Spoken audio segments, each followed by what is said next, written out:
बहराइच में जहरीली गैस के रिसाव से 3 लोगों की मौत। कोतवाली नानपुर इलाके में एक सेफ्टी टैंक की सफाई कर रहे थे मजदूर।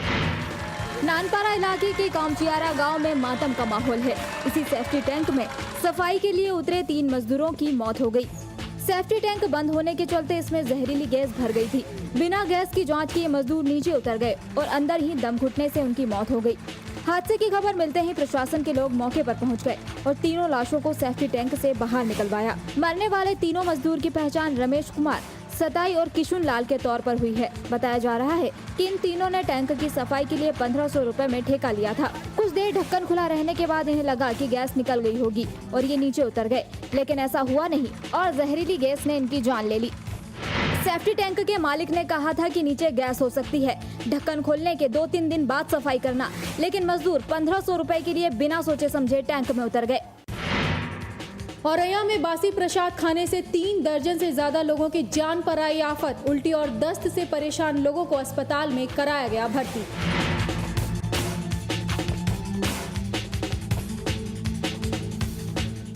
जिला अस्पताल में मरीजों का तांता लगा है। अस्पताल का कोई बिस्तर ऐसा नहीं है जिस पर मरीज मौजूद ना हो। इन सभी को उल्टी और दस्त की शिकायत है। ये सभी लोग निगाड़ा गांव के रहने वाले हैं और इनकी ये हालत बासी प्रसाद खाने से हुई है। गांव में ही एक आदमी ने शनिवार को भागवत गीता का पाठ कराया था। उसी पाठ के बाद बांटे गए प्रसाद का बचा हिस्सा उन्होंने दूसरे दिन गांव वालों में बंटवा दिया। एक चम्मच प्रसाद खाने की देर थी कि लोगों को उल्टी और दस्त की शिकायत शुरू हो गई। देखते ही देखते गांव के 3 दर्जन लोग अस्पताल पहुंच गए। गनीमत रही कि इन लोगों ने प्रसाद की ज्यादा मात्रा नहीं खाई थी, नहीं तो इनकी जान बचानी मुश्किल हो जाती। गाजियाबाद के इंदिरापुरम में पुलिस ने शराब का जखीरा किया बरामद। निकाय चुनाव में वोटरों को रिझाने के लिए मंगाई गई थी शराब। हरियाणा नंबर के इस ट्रक की जब पुलिस ने तलाशी ली तो उसके होश उड़ गए। इस ट्रक में 1-2 नहीं पूरे 220 पेटी अंग्रेजी शराब लोड थी। हरियाणा से ये शराब अवैध तरीके से लाई गई थी, जिसके चलते इस ट्रक के ड्राइवर के पास कोई चालान तक नहीं था। पुलिस ने जब इस ट्रक के ड्राइवर और खलासी को गिरफ्तार कर पूछताछ की तो क्या पता चला, आप भी सुनिए। गिरफ्तार करने के बाद जब इनको इसे पूछताछ की गई तो उन्होंने स्पष्ट रूप से स्वीकार किया यह शराब विनोद नाम के व्यक्ति ने मंगाई है, जो बहुजन समाज पार्टी के टिकट पर चुनाव लड़ रहे श्यामवीर चौधरी के आदमी बताए जाते हैं। चुनाव के दौरान उम्मीदवार वोटरों को रिझाने के लिए अवैध शराब मंगवाते हैं ताकि पुलिस को उनके कारनामे का पता न चल सके। महाराष्ट्र में मंत्रालय में लगी आग के बाद जागी यूपी सरकार। सभी इमारतों को आग से बचाने के लिए व्यापक इंतजाम की पहल। मुंबई में मंत्रालय में लगी इस आग ने सरकारी इमारतों में आग से निपटने के इंतजामों की कलाई खोल दी। मुख्यमंत्री का दफ्तर तक इस आग से बच नहीं पाया। इससे सबक लेते हुए यूपी की सरकार जाग गई है। यूपी की सरकारी इमारतों में आज भी आग से निपटने के पुख्ता इंतजाम नहीं है। मुख्यमंत्री सचिवालय समेत दर्जन भर इमारतें फायर विभागों के मानकों को पूरा नहीं कर रही हैं। ऐसे में खुद मुख्य सचिव ने पहल करते हुए सरकारी और गैर सरकारी इमारतों में आग से बचने के इंतजाम करने को कहा है, जिसके बाद अग्निशमन विभाग ने सुरक्षा पुख्ता करने के लिए कई प्रस्ताव शासन को भेजे हैं।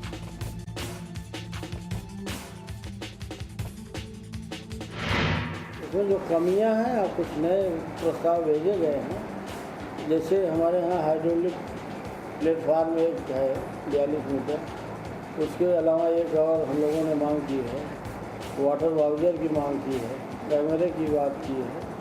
ये सब प्रस्ताव शासन को भेजा गया है कि जो और अत्याधुनिक इसको बनाया जाए, उसकी सुरक्षा व्यवस्था में को सुदृढ़ किया जाए। अग्निशमन विभाग ने कमियों को दूर करने के प्रस्ताव तो भेज दिया है, लेकिन देखना ये होगा कि ऐसा हो कब तक पाता है, क्योंकि सरकारी कामों की रफ्तार के बारे में दुनिया जानती है।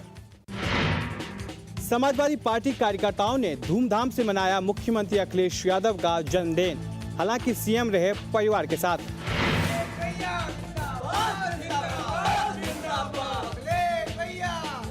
ये लखनऊ की तस्वीरें हैं, जहां समाजवादी पार्टी कार्यकर्ता मुख्यमंत्री अखिलेश यादव का बर्थडे मना रहे हैं।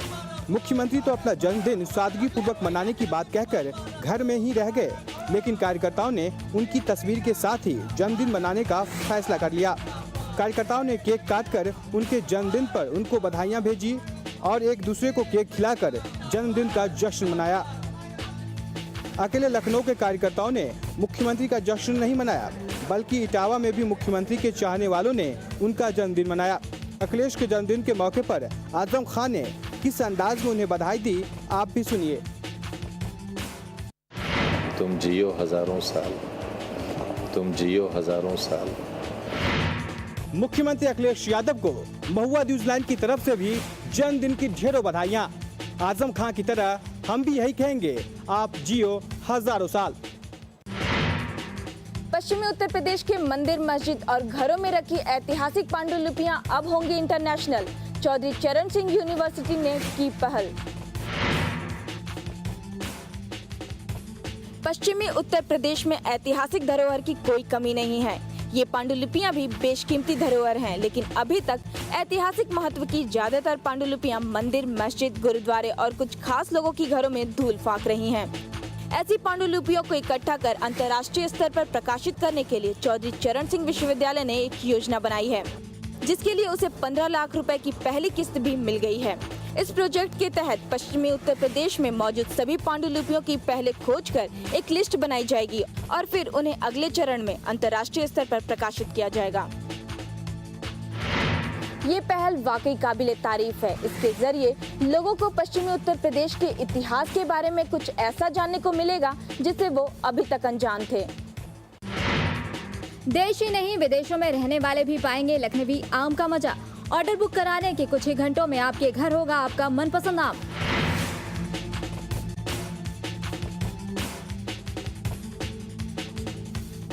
आम का सीजन है, इन आमों को देखकर आपका भी जी ललचा रहा होगा। लखनऊ के मलिहाबाद में लगी आमों की ये फसल हर वो शख्स खाना चाहता है जो आम का शौकीन है। दशहरी हो, चौसा हो या फिर लंगड़ा, आमों की 305 वैरायटी लोगों के होश उड़ा देती है। समझ में नहीं आता कि कौन सा खाएं। देश विदेश में रहने वाले आम के शौकीनों की डिमांड पूरी करने के लिए अब ऑनलाइन बुकिंग की व्यवस्था की गई है, जिसके तहत चंद घंटों में ही आप अपना मनपसंद आम अपने सामने पा सकते हैं। कस्टमर्स के पास जाएंगे, इनमें 1500 रुपये दर्जन से आम स्टार्ट है, 1 लाख रुपए दर्जन तक का आम है। और कोई भी कस्टमर, हमने पिछले साल सिर्फ एक डेमोन्स्ट्रेशन किया था, उस डेमोन्स्ट्रेशन में करीब 10,000 डिब्बे ऑल ओवर इंडिया मैंने हर स्टेट के लोगों को भेजा था, जिसमें बहुत सेटिस्फेक्शन लेवल आया। आज के टाइम में हमारे पास कम से कम 50,000 डिब्बे का बगैर एडवर्टीजमेंट के ऑर्डर है। ये आम कुदरती मिठास लिए हुए होते हैं, यानी बिना कार्बाइड के पकाए जाते हैं। और सबसे बड़ी बात यह है कि ये आम पद्मश्री कलीमुल्लाह साहब की देखरेख में तोड़े जाते हैं। ताज कॉरिडोर इको पार्क में होगा तब्दील। प्रदेश सरकार ने नेचर वॉक को भी विकसित करने का लिया फैसला। मुमताज तुझे देखा जब ताज महल देखा। ये जंगल, ये झाड़ झखाड़ सबकी सूरत बदल जाएगी और यहाँ एक ऐसा इको पार्क डेवलप होगा जहाँ से सैलानी मोहब्बत की निशानी ताज महल को देख पाएंगे। इसके लिए लखनऊ में एक हाई लेवल मीटिंग हुई है, जिसमें ये आदेश दे दिया गया है कि ताज कॉरिडोर को इको पार्क में डेवलप किया जाए। साथ ही सरकार ने ताज नेचर वॉक को और अधिक विकसित करने का फैसला भी किया है। फिर आज की आँखों से यहाँ बनाए जाने वाले पार्क का नाम मुमताज इको पार्क रखा जाएगा और इन दोनों योजनाओं पर करोड़ों रुपए खर्च किए जाएंगे। अब तक ताज कॉरिडोर सुनसान है, कोई नहीं आता यहाँ, लेकिन मुमताज इको पार्क बन जाने से इसकी सूरत बदल जाएगी और सैलानी यहीं से ताज का दीदार कर सकेंगे।